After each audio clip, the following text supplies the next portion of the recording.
1.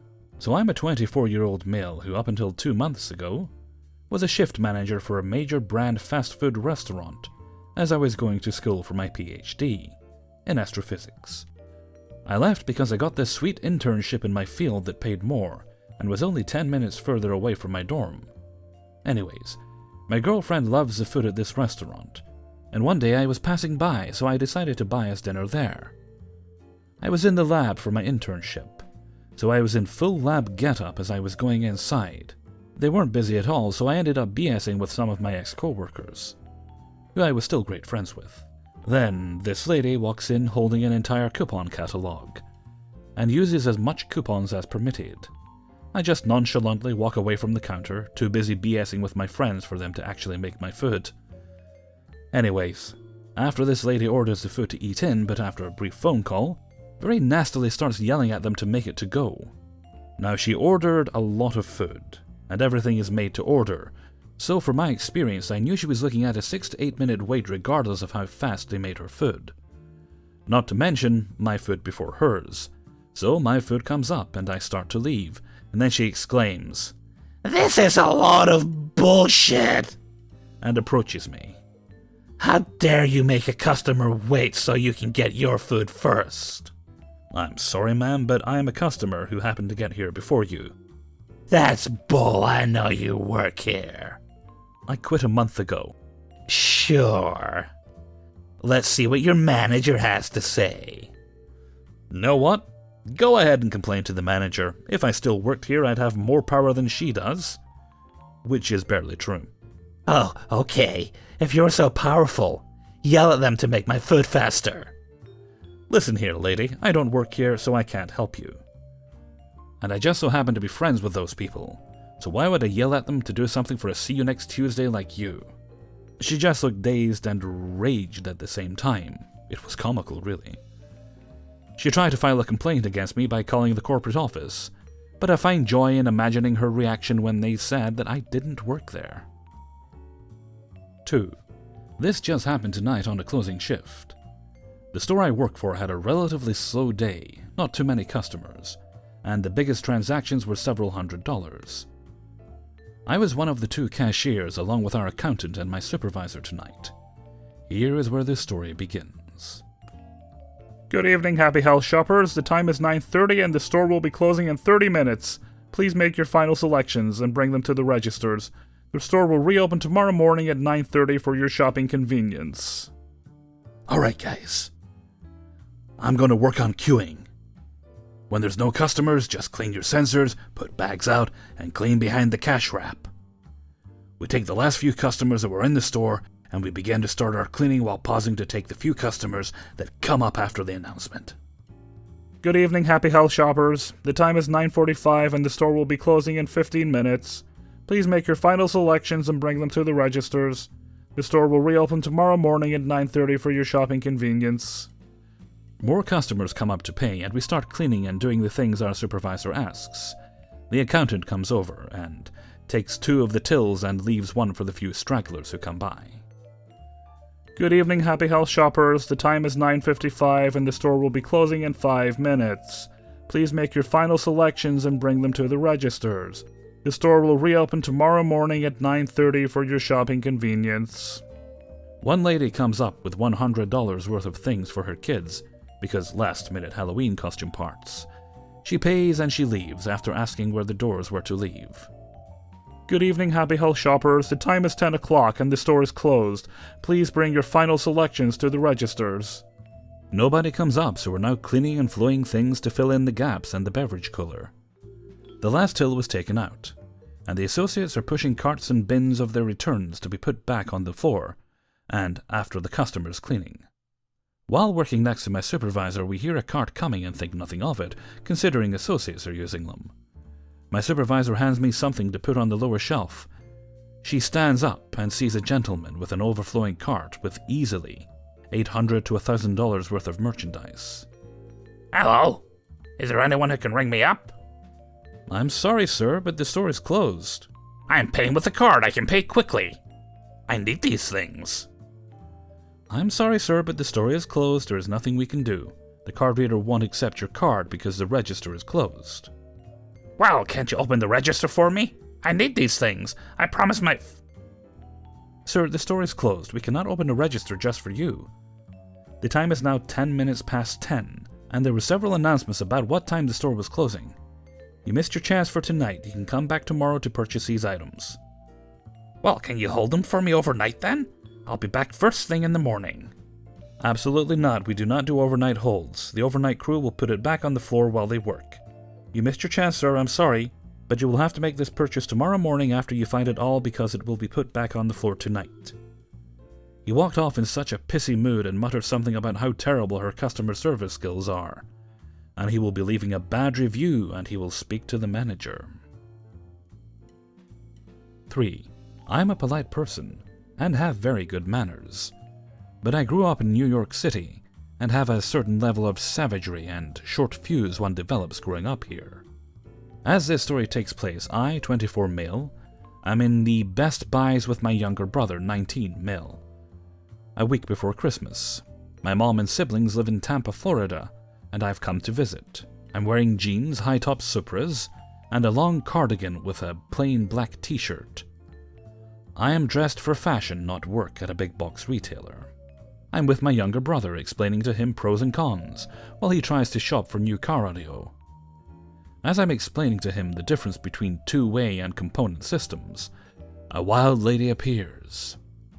She looked 60 and was 5'3", 200 pounds, and I stand 5'10" and 200 pounds. Hello? Does anyone even work here? I need help with a TV. I know, right? You think they'd schedule more staff around the holidays. I try to go back to explaining to my brother about the speakers, when the lady comes up from behind and grabs me by the arm, similar as you would a misbehaving child. And she tries to lead me over towards the TVs. I yank my arm back. May I help you? Yes, I just told you I need help with a TV. I don't fucking work here. Well, could you help me anyway? You're just loitering around the store, not even doing anything. You might as well be useful. Something about the sense of entitlement, the condescending tone, and the lack of minding her own business as to what I was doing set me off. Also, I had just quit my job as a supervisor at a luxury cosmetics retailer.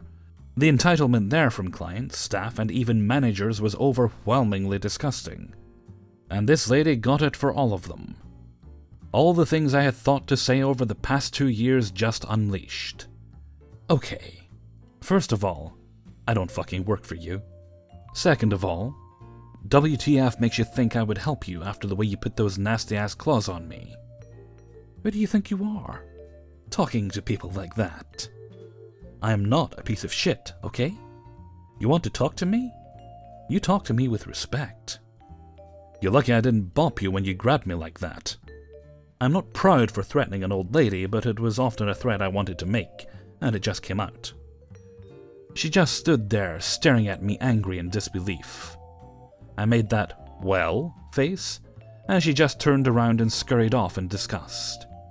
I turned to see my brother standing there wide-eyed with a smile. We went back to looking at the car audio stuff, but left after a couple minutes because the whole scenario was very upsetting. On our way out, I saw the lady being assisted by loss prevention, yellow polo, and she pointed at me. I gave them a nod and walked out. 4. So I work in a sort of retail middleman store. We carry last season name brands for cheaper prices. And recently we have been getting into some highly sought after dishware. I'm talking highly sought after, as in ladies will buy these mugs and bowls for our cheap price and make a near $20 profit per item by selling it online at a marked up price. Additionally, our team clocks in about 2 hours early to unbox and process, then finally place the merchandise we get in every day. And these ladies will have made a habit of waiting outside our doors for up to an hour before we open, so they can be the first to get the fancy dishware. Anywho, this lovely event happened one fateful morning. The ladies were standing right at the glass door so close, I actually saw the glass fog up, and I swear I got a chill down my spine, for I knew that they were only ladies by name. and would certainly bite my head off along with my co-workers if the fancy dishware wasn't provided. Unfortunately for our heads, we had yet to unbox any fancy dishware, and opening time was closing in. Finally, the hour struck. The manager unlocked the door and the ladies were unleashed onto the floor, practically running towards the back where we kept the fancy dishware. Then they hovered around us as we were still pulling merchandise from the back, watching and waiting for a glimpse of any fancy dishware. One woman, we'll call her Decent Lady, asked my co-worker if we had a specific fancy dishware item, to which my co-worker told her not yet. It just so happens that we unboxed that very item after working under 10 minutes of the lady's watchful eyes. My co-worker brought out said fancy dishware item and handed it to Decent Lady. Immediately chaos. Let's give chaos a name, shall we? How about Chaos Lady? Oh, so you just give fancy dishware out to your friends? No, ma'am. Decent Lady asked specifically for this item, so I gave it to her. Well, I want that item too. I'm sorry, but that's the only one we've unpacked so far. You need to do your job and get out the fancy dishware first. To this, there were murmurs of agreement from the surrounding ladies, who at this point were looking much like a group of vultures crowding around the general area, waiting for the kill. My co-worker ignores Chaos Lady and returns to the back to keep unboxing. I, however, have a front row seat for what happened next. As more fancy dishware are brought out from the back, the ladies congregate over the slowly growing pile, grabbing what they can. It's worth mentioning that Chaos Lady had been wandering around the store as she was waiting for more fancy dishware to come out, and wasn't right there when the fancy dishware was brought out. Chaos Lady comes over and sees the pickings of fancy dishware are slim, and that her apparent rival, Decent Lady, has a lot of fancy dishware that Chaos Lady wants. She starts huffing and sorting through the remaining pile. Finding nothing, she snapped. Went over to Decent Lady and grabbed a mug out of her hands. You have enough stuff. Manager sees this and demands Chaos Lady return Decent Lady's fancy dishware mug to her. Chaos Lady starts whining to the manager about how it's not fair that Decent Lady has so much more fancy dishware, and that a worker gave her fancy dishware, and it's just not fair. Thankfully, manager had none of her crap, and told her she had just as much of a chance to get fancy dishware as anyone else, and leaving it at that. Chaos Lady ended up getting maybe 2 fancy dishware items. What a day that was. 5. This event happened almost 3 years ago. I was lucky enough to go to the soft opening of Shanghai Disneyland a couple weeks before the official opening with my church's youth group. The day was pretty fun as there weren't a lot of people, and we got to ride most of the big rides with only 20 to 30 minute waiting times. Anyways, at the tail end of our visit, everyone's pretty tired from walking around all day, so we decided to go to the only open gift shop in the park, located at the Tomorrowland area. This is a soft opening meant for friends and family of those who worked on the park, to allow them to experience the rides and stuff. So the gift shop is stocked with a sample one of each item available at all of the future gift stores, with a corresponding piece of paper with the name of the item in Chinese, its price, and a number that correlates with the item. There are a lot of signs posted all around the store and at the front door, notifying customers in both Chinese and English that you are supposed to write down the item number, amount and size if applicable, with the Mickey Mouse branded pen and paper that they pass out when you enter the store, and hand it to one of the store attendants to get your stuff. Just for some context, I attend a private international high school in Shanghai, where I was taught in English, so I'm better at English than most Chinese kids. Anyways, I spot a girl I recognize from playing sports with other schools. She's there with who I think is her mom, and they're struggling at the plushie bin. I ended up helping them find the things that they need. Halfway through, I feel a presence approach me. I don't pay it much mind as I think it's one of their other family members, and finish up writing down the number for the Kylo Ren Mickey that they wanted. They leave seemingly happy with their choices, and I look through the plushie pile some more to see if there's anything I want. After finishing, I turn to look for my friends, and I'm confronted with the most forced smile I've ever witnessed. The woman who I thought was their family member was standing about 10 centimeters away from me, and her face was about 5 centimeters away from my neck. I felt her warm, caustic breath huffing and puffing on my collarbone. I thought it was kind of weird, but my tired brain at this point thought that maybe she was too tired and was just trying to put on her best smile.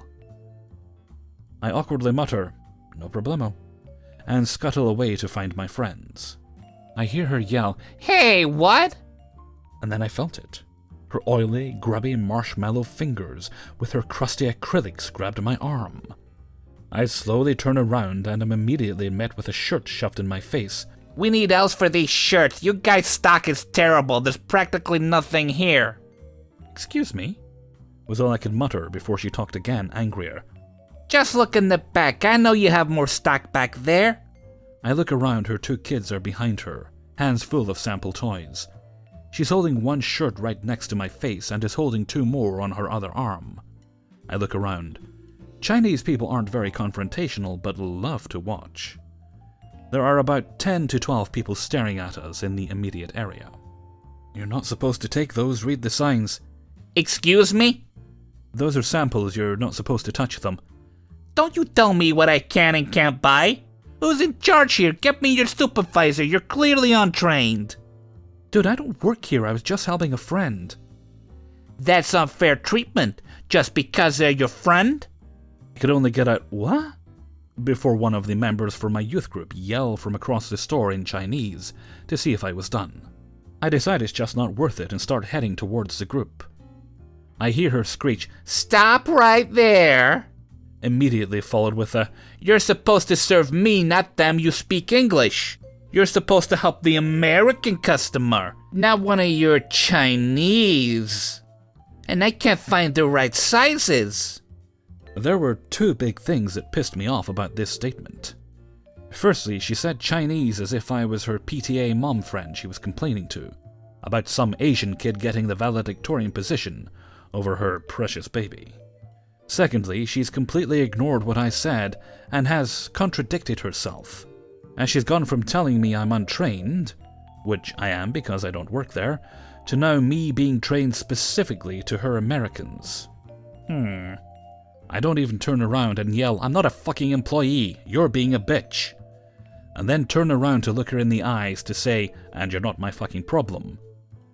I hear a comically loud gasp come from her, and see her form an individual stampede and approach me. I start getting kinda scared of her. 150 kilograms of chub tubs. Edit, she was closer to 80-90 kilograms. I fear I may be a little fatphobic. Is gonna body my frail, lanky 60-kilogram bones, so I put my hands up and brace myself, and I end up awkwardly catching the shirt and the hanger that she was trying to hit me with. I push her hand away and just leg it towards the door. At this point I was in a state of fear and confusion, as no one outside of my own mother had ever tried to hit me like that. I catch my friends at the keychain area close to the counter, and try to blend in with the crowd, and begin to tell them about the crazy lady that was trying to murder me. After my unsuccessful attempt to get anyone to leave as they had just handed in their papers, I hear a loud screech of someone speaking away as if they were condescendingly speaking to someone they perceived to be mentally slow. Your worker attacked me. This came with its own flailing of hands and trying to mime out the phrase. I see this poor manager on the verge of breaking down after dealing with waves of demanding Disney fans and being yelled at in a language he barely understands. At this point, I've just been freshly called a homophobic slur for running away from the woman, and make the decision that no one spooks me twice. I stride towards the woman and kindly say to the manager in Chinese, "She's crazy, and she just tried to hit me because she thought I worked here and didn't want to help her." All the while she freaks out and keeps yelling at him. That's him! That's him! Obviously the manager tunes her out because he actually understands what I'm saying, and he tells me that he would call security but there aren't any available at the moment. She keeps screeching stuff about the manager discriminating her by not talking to her, while I speak to the manager about what to do. Soon enough, the woman gets agitated and grabs the manager and starts shaking him, screaming at him to fire me. The manager just shoves this woman off, puts a finger in her face, and says in his broken English, "No touch!" She's shook, realizes what's happened, and starts stumbling a couple steps back and flops onto the floor. She just starts flailing around and screaming. At this point, the entire store's customers, including the girl I was helping, and my church group, and most of the employees have gathered around and have started watching this woman act like a toddler. She does this vaudeville-esque pause to see if there are people watching, and goes straight back to screaming and crying. A bunch of Chinese people start pulling out their phones and filming this crazy white lady make a mess at Disney. After she realizes no one gives a fuck about her childish behavior and are just watching her, she begins to shift back into anger. Never in my life has anyone disrespected me like this. 6 years in China. You guys are the worst, she says as she points her sausage fingers at me. 6 years. 6 years. And this woman hasn't even attempted to learn a lick of Chinese. I am dumbfounded. How does she live? Her poor Ai, Chinese maid. At this point, all eyes are on me, and this becomes one of those moments I would regret and replay every night for the next 35 years if I don't speak my mind. Fuck you. That was it. All I could come up with. But thank God she kept talking. No, fuck you. You're a rude brat. I'll make sure my husband gets you fired. You've ruined my boys' day. Well, go ahead. I don't fucking work here. I don't need anything from you. You're a bitch. Fuck you, lady. At this point, she is still on the floor, so I just turned around, walked towards my youth group, and just said, "Let's go," in Chinese. We ended up going to Cheesecake Factory, and I got to tell the story to the rest of my youth group, and my leader chewed me out for not being a good Samaritan, but also agreed that she was kinda a bitch. Hey everybody, Hellfreezer here, and thank you very much for listening to Adventures in Fast Food and Retail, number 36. And thank you very much to everybody who allowed me to use their stories in this video. I was initially planning on doing subscriber stories today, but while I've got enough to technically do a video of subscriber stories, I don't quite have enough to do a specific one, at least not a specific one I wanted. So I decided to do this week, and I'll try and get the subscriber video together for next week. So if you have a story, then just send it to kingofthecities@gmail.com, and it will get to me. Oh, yes, update for those wondering. The package I'd been waiting since the 26th to arrive finally arrived today. I didn't get a lot of sleep because I knew it would probably be coming, so that meant when I actually got to bed and got a rest, I woke up rather late. And we're currently at 1 in the morning as I'm trying to make these videos. I'd usually be well finished by now. But well, that's the way it goes sometimes. Okay, and with that I'm going to head off for now. So until next time, thank you very much for listening, and take very good care of yourselves.